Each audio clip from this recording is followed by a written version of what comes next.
Welcome to TradeTheMBI.com. This is John. This report is for the 5th of June. Well, we saw the continuation of the breakout, and that was clear from our MBI magenta strong, well above the yellow in this particular case, and just enough short adding in to fuel it. Now, you can see the crossover on the DOC with the rising red, which once that gets started in a consistent mode like this, it just really begins to propel things. But word of caution here, when you're looking at your shakeout and you've got a gold rising, that usually gives you a pretty good impetus for trend. Where things start to get off the rails is when we have the white. We don't really talk about it much because these are much broader trend moves. But if you go through, you'll be able to back test and look at it. The rising white usually begins the end, or what I might call an exhaustion move of, particularly on a daily chart. And then once you get the rollover, both within the gold, and you start to see that crossover of the yellow breaking down amongst the magenta here, and DLC spread corresponding with that. That's when you get your significant moves. And you can go back in time and you'll see that this is a clear indication. Now, it can take a few days. Is it one of those where options, put strategy works? Absolutely. Given that you have enough time, because it could take a week or two before it develops. But it becomes a clear indication of a broader pullback. So in this particular case, the first run right here just produces some softness within that setup.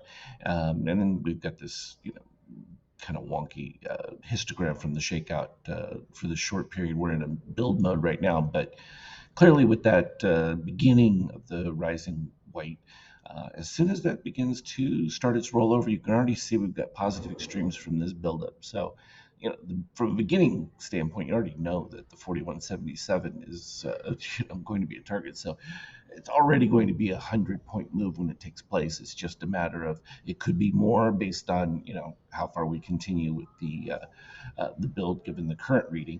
But it's a warning sign that not going to continue for very long. And that would be expected, particularly as the S&P now is behaving a little bit better in a more normalized fashion with the mean reversion. You're gonna see that kind of regular pullback within it. So it's just a matter of waiting for the crossover. Now, typically, I would say you see that earliest in your 50K chart, because that's going to resemble more of a swing trade kind of move. But being able to stay with it when you get that kind of changeover. Even on the 50K, you'll see a similar situation with that shakeout white. If you don't have it turned on, it's great for a daily and that, and your longer time frame on intraday. Wouldn't necessarily use it from a short, 5K or 15K tick. That would be a little bit too much. From an NQ standpoint, this has been the driver. So you can see that white continuing to make its move. You're also seeing a shakeout that's, what some people would call overbought. I don't really use that term because the reality is it's just showing an exuberance of flow into this particular market. And obviously nobody is going to fight cyan under red. If you do, you're never going to do very well, because cyan under red is always bought. And it's been consistent. So there's been no change with that configuration at this particular stage. When it does get these little breakdowns, you're going to get these little teeny pullbacks. Now, we could tell that when this did break down, there wasn't enough short interest to make a move at all. So it was merely a tiny reset within that. And those are some of the broader ways to really capture bigger range in a move. This is no surprise. The fake push up on the treasuries, there was no change in the Fed. It was just, a huge flock of money into safety, but it just is going to revert back to the fact that we need to be closer to the 100 and actually slightly below that, given where rates are and where they're going to continue to be. And, this is where it becomes important for us to look at oil and things like that. As long as there's not the inflationary pressures here, there's not going to be too much of a change from the Fed. Should that spike up and we get another round of price inflation, well, then the Fed may be forced to not just hold but move higher even still. And that would be very counter to the general belief that the Fed constantly has to ease. No, they're still trying to drain the liquidity that they created, over a decade of, easy money. And that's not happening overnight. But it's also going to create, this divergence, like I've been talking about, where the market numeric goes up despite where economic factors are, simply because it has to accommodate for inflationary devaluation of the dollar. That's just the reality of it. And no different than the fake pump that we saw in the euro. It was just a matter of stabilization within the dollar. I mean, the ECB certainly cannot raise rates at the same level that the Fed has. So why would you want to be in a euro? It's not made any sense, and it still doesn't. So, but this is my whole point. Despite the realities of that, it didn't stop the fact that we had the run, and the run is simply about positioning against those that have overdeveloped it. So if everyone's short the euro, that's a perfect opportunity to make a run against them. It's this counter herd mentality that's always been the case.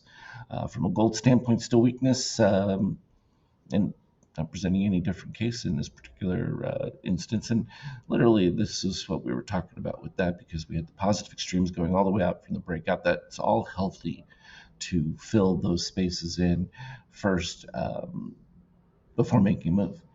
It's when things get parabolic, or the algos, stretch. They're looking to see how much demand, how much supply is available, and whether it can continue or not. From an S&P standpoint, now you've got all those people who've been cautious and afraid of a meltdown on the sidelines. So now they've got behind the curve, and they're piling back in. Well, as soon as they start to pile back in and everybody gets rosy, that's when you're going to see the turn, both in the NASDAQ and the ES. It's just the function of things. And again, the same with the crypto. We're going to have this pause, and that's simply because of confidence issue, and there's a bigger draw elsewhere for money. So when people become scared again about fiat currency, well, then, yeah, that's when you'll start to see these take a new run higher. Until then, I think that they're just going to languish in this flat area, which it's taken place for about a month or so. 50K chart is still waiting for data, because I cannot get this thing to stop doing an update even when I've canceled all of them repeatedly. I don't know why. Post market right here, you can see we're just pretty much flat at this particular stage. But the run up was kind of interesting, because it was literally one of those, again, late day jump moves. Overall, it was just a steady incline. Once we got past the post market and the day started, it was just a slow escalation. And then we had a couple little what I like to call tests of people's resolves, where you get those sudden moves to the downside, and it corrects back up, and it's just a clear stops. It's just the way it works. So it's always becomes an interesting scenario. When do you give up on a position? And I think that's the easiest thing. That's why we always put the 50K up too, because you can see where something is just a temporary scenario versus something that's got a little bit more significance to it. So those are some of the broader thoughts. I just thought I'd share those. As always, though, continue to look for me in the Skype chat. Trade well. We'll talk again later.